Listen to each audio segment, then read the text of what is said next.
आदरणीय दर्शकबिन्दुहरु, यहाँहरुलाई स्वागत छ एग्रो सिभिल टेक ब्लगमा। आज म हजुरहरुलाई यो यस्तो इन्ट्रेस्टिङ भिडियो देखाउन गइरहेको छु। भिडियो गाउँ खेती बारेमा छ।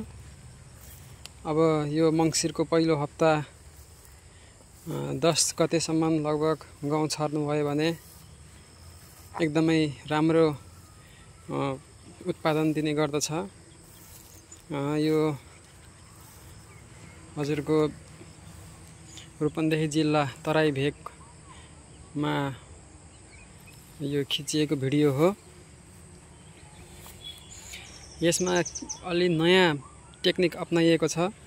यो सम्भवतः पहिलो पटक नै भन्नुपर्दछ यो भेगमा। तपाईको धान काटिसकेपछि कम्पाइन लाएर धान काटिसकेपछि पराल यही छोड्दा छ कम्पाइनले। त्यो पराल नसोरिकिन नस्याहारिकिन हजुरको यसै माथिबाट गहुँ छरिएको छ र त्यही कम्पाइनले छोडेको पराल अलिअलि छितरेर गहुँलाई ढाकिएको छ। यो कस्तो उत्पादन आउला त भनेर एकदमै जिज्ञासा छ यहाँ सबैजनालाई। अब यसको लागि खेत अलिकति चिसो हल्का गिलो त्यस्तो गहुँ कुइनी खालको गिलो नै कि हल्का चिसो खालको खेत उपयुक्त हुँदो रहेछ कि भन्ने मानिएको छ। अब यो छरेको लगभग 3-4 दिन भइसकेको छ र अबको फेरि केही दिनमा यसको के प्रगति हुन्छ फेरि अर्को भिडियो पनि लिएर आउने नै छु। अब यो यसरी खेती लाइयो भने बिना खनजोत हजुरको ट्र्याक्टरको पैसा पनि बच्यो।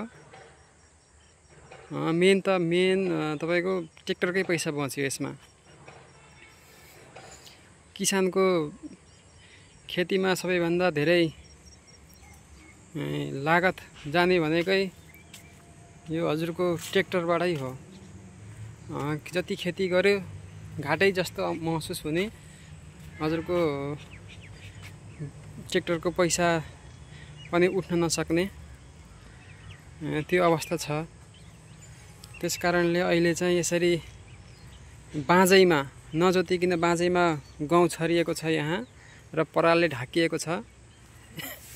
अब यसको के प्रगति हुन्छ, अब यहाँ मुसाले चराले खाएर नहुने पो हो कि अथवा गहुँ कोही बेला कुइने हुन् कि के हो, यो चाहिँ फेरि आगामी केही दिनपछि नयाँ भिडियोमा समावेश गर्नेछु। लगभग यतापट्टिको यो देखिएको यो धानका ठुट्ना भएका उति खेतमा हो। यता लगभग 4 कट्ठा, यता लगभग 2 कट्ठा गरेर 5-6 कट्ठामा त्यसरी नै छरेर गहुँ लगाइएको छ। बाँझैमा छरेर जोतेको पनि छैन। फेरि कसैले जोते गहुँ छरेपछि फालीले नजोताइकिन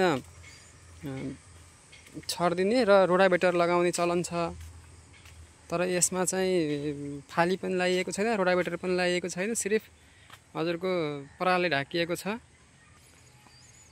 के कस्तो प्रगति हुन्छ अब हेरौँला। उत्पादन पनि कस्तो आउँछ।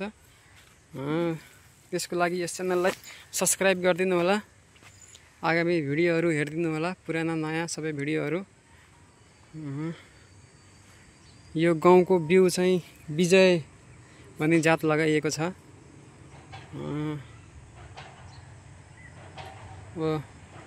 आगामी भिडियोहरूको लागि च्यानललाई सब्स्क्राइब गरिदिनु होला र यसरी राम्रो उत्पादन भयो भने हजुरहरू पनि यसरी नै गहुँ छर्नु होला र आफ्नो लागत मूल्य घटाउनु होला भन्दै म भिडियोबाट ओझेल हुन चाहन्छु। हस्त, धन्यवाद।